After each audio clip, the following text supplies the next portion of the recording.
Like a lot of you guys, I've played a lot of games over the years, and I've played everything from side-scrolling platformers to sports games to driving games through to first-person shooters. You name it, I've played it, even adventure games which aren't really my thing. But I've had a go at most types of games.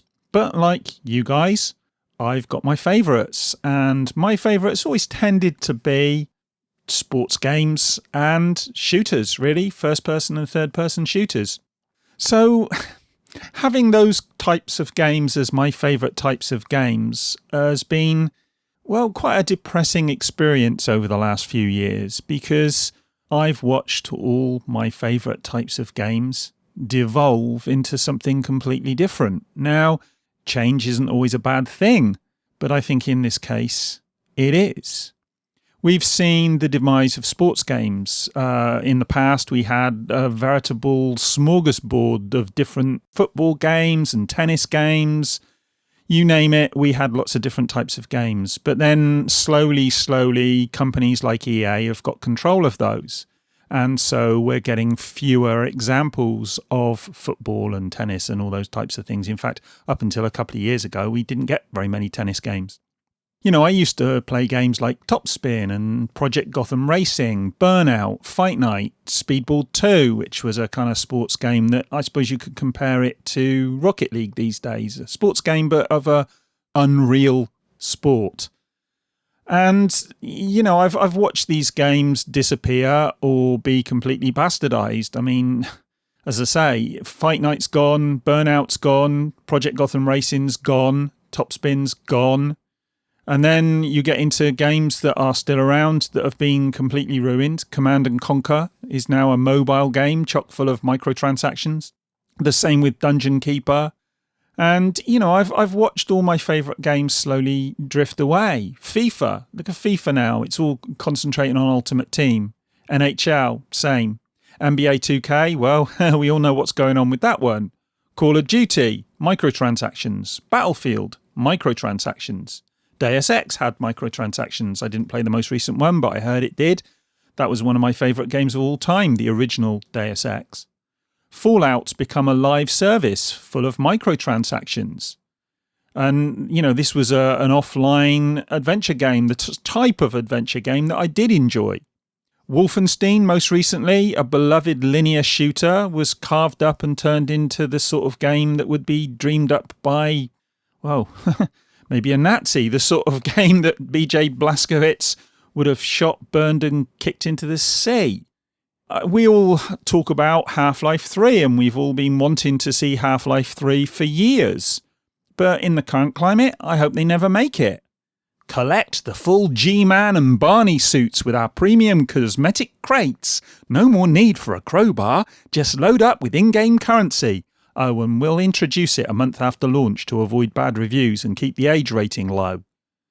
And, you know, while there's likely to never be a Speedball sequel, we've got NBA 2K20, and we all know what's going on with that. That is basically a gambling simulator dressed up as a basketball game. And, you know, good luck navigating the loot boxes and the, you know, rest of it. If that's your thing, then fine, but it's not mine. Of course, we've also got Rocket League, which is maybe a better comparison to Speedball, and we've been told that the loot boxes are being taken out. I haven't played it for a while, so I don't know if they've already gone or not. That seems like good news on the surface, but it's now owned by Epic Games, and we all know how they like to monetize their games, so we shouldn't really be breathing a sigh of relief there. I mean, just look at Fortnite. My kid loves Fortnite, but while I would argue that it's got a better model because it doesn't use loot boxes and what you see is what you get and what you pay for is what you get, it's still shot full of them. And, you know, the season pass and the way they do that is dubious to say the least. But that maybe is for another video. And then we've got the recent re-release of Doom on the Switch, which required a login.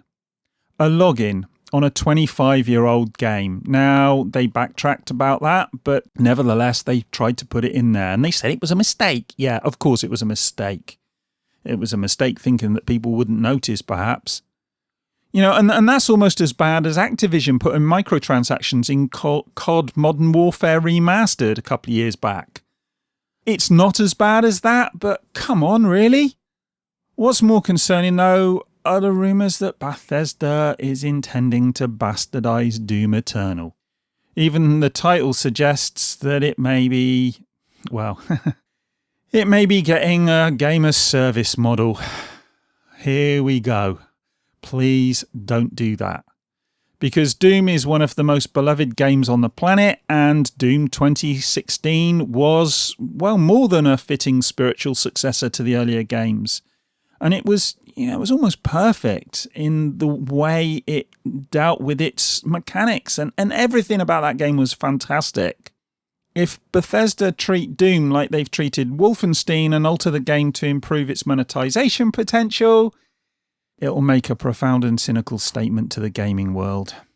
For me, it'll be the final nail in the coffin of traditional gaming, and it'll mark a symbolic crossing of the Rubicon.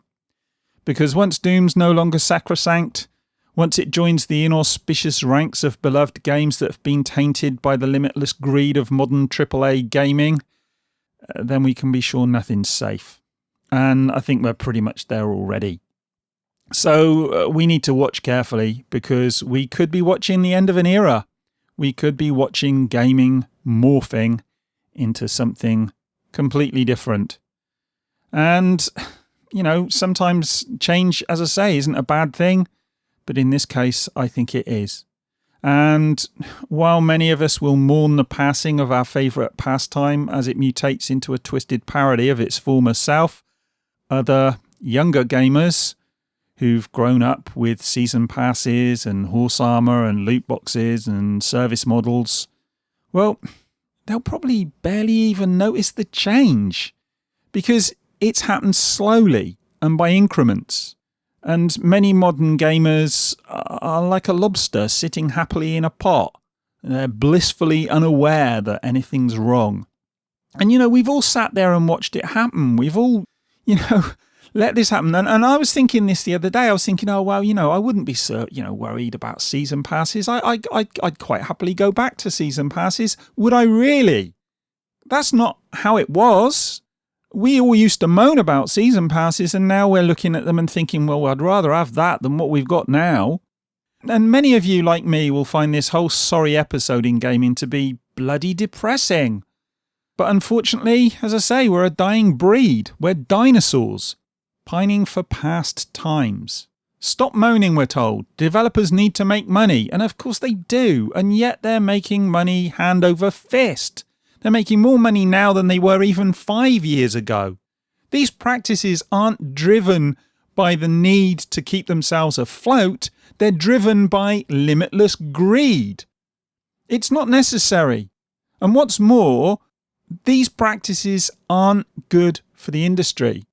Certainly not if games cease to be the art form that attracted us to play them in the first place. So I will moan and I will decry these business practices that are destroying the games we love, because once they're gone, they're not coming back, and we'll be left with a pale shadow of a once great experience. And then we'll be expected to pay ever more money to enjoy those shadows of games. Because that's the other thing, these games are no longer fun. Just look at Ultimate Team or Fallout 76. I know some people are going to say, oh, well, I enjoy Fallout 76, and I know people who do enjoy it. But these games have been made more grindy with the express intention of getting our money. You can try to grind your way through whatever game you choose from the modern era. And you'll see, if you just take a moment to step back and look, you'll see that they've been altered to maximize earning potential at the expense of artistic integrity and gameplay. And when the fun stops and playing games becomes a chore, we need to ask ourselves why we're still playing. Even with a job, if you're doing a job and it becomes an absolute chore and most of the time you're not enjoying it, it's time to look for another bloody job. And that goes double, treble, quadruple for leisure time. You don't want to be grinding through these games and then looking to spend money just so you can get through them. That's not fun. And value for money isn't inherently connected with quantity. Increasing the size of a game in order to enable ever more insidious and predatory money-spinning grifts is certainly not a sign of quality. You know, I hear this all the time. Oh, the game's got lots of content. Yeah, but is the content doing anything? Is it worthwhile? Or is it repetitive? And is it busy work? If that's what it is, then it's not of any worth. The whole content is king idea is a con. I've said it before, and no doubt I'll say it again. You wouldn't judge a book by how thick it is. That would just be plain stupid. So why do it with games? Piling ever more shit on top of shit doesn't make it any less shit. It just makes it smell worse. And charging for this ever-growing pile of shit? Well, good luck if you can con people into spending the money, but as gamers, we need to be smarter than that. We need to see it for what it is. Because, as I say, we are being conned. Doom, Deus Ex, Half-Life, Quake, Fallout 3, these games were amazing. And they were good value for money. And look, you know, we still are getting some games that offer these kind of experiences that are still value for money. But they're getting further and further apart. People are not looking at the quality of what they're playing. They're looking at the quantity of what they're playing. And, you know, games that used to be good, games that were fantastic back in the day have morphed into these money-spinning monoliths. You know, games like COD and Battlefield, they used to be good games. And slowly, they've become more about making us spend money.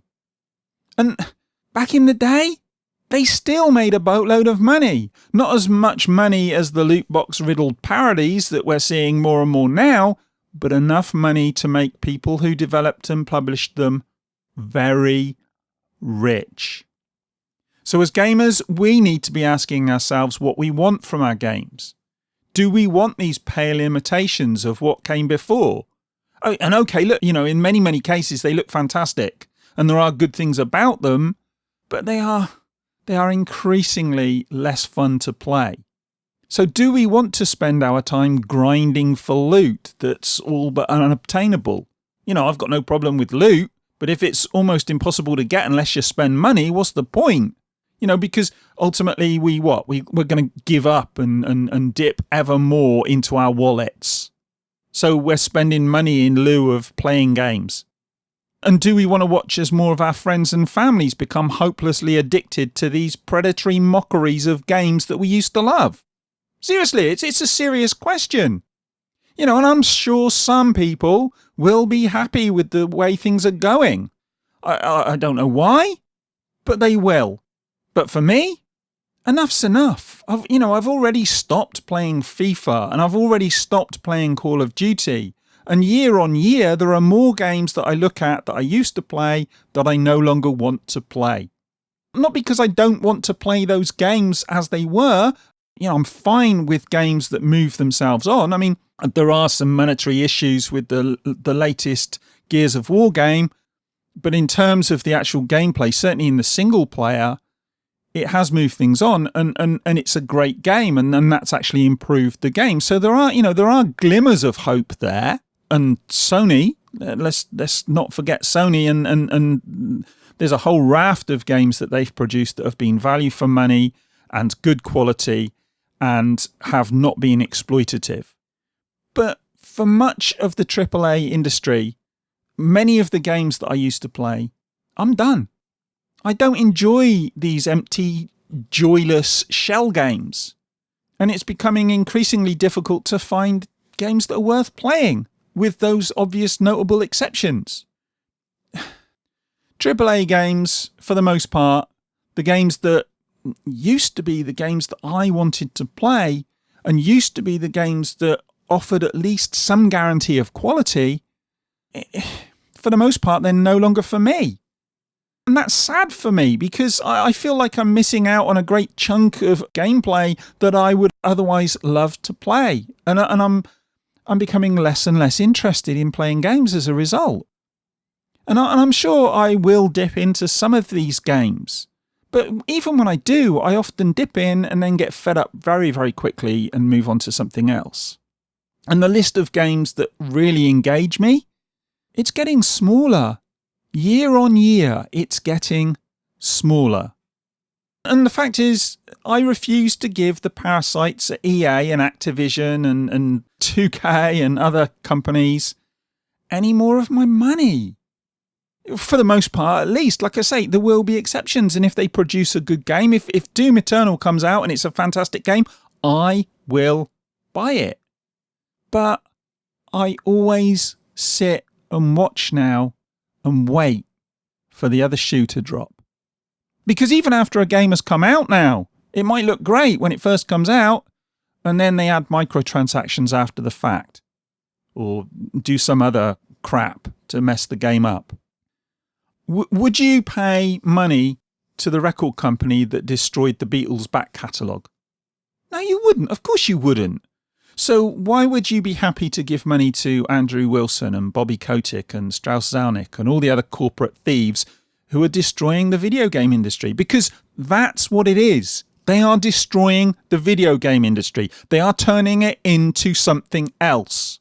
They are turning it into a kind of mirror of the gambling industry.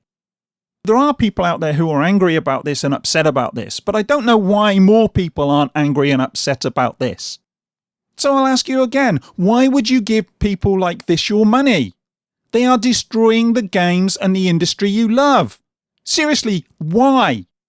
If things transpire as I expect, Doom is, well, it's got the most apt name in video games history.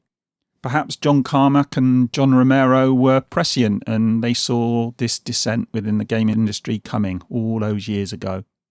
Perhaps we can now view Doom as a metaphor and a warning. Because now the industry is doomed. Certainly from my perspective, I mean, they're going to go on and make more and more money. It's not doomed in that sense. It's going to keep making money, and it's going to keep making boatloads of money and more money year on year.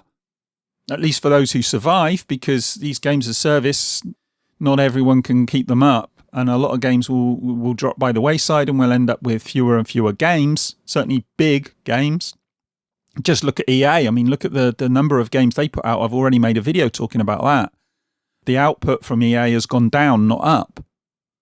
It's depressing. It's depressing as hell. But anyway, look, I as ever, I might be wrong on this and you might think I'm talking rubbish. And if you do, let me know. And come in the comments and we can talk about it. And if you like this one, give it a thumbs up, because I need the support like all YouTubers. If you like my videos and you're interested to see more from me, you do need to subscribe and hit post notifications, the little bell, and like and get involved in the comments and all the rest of it, because that helps engagement and all the other crap, and my channel will grow, and that means I'll have the chance to make more videos.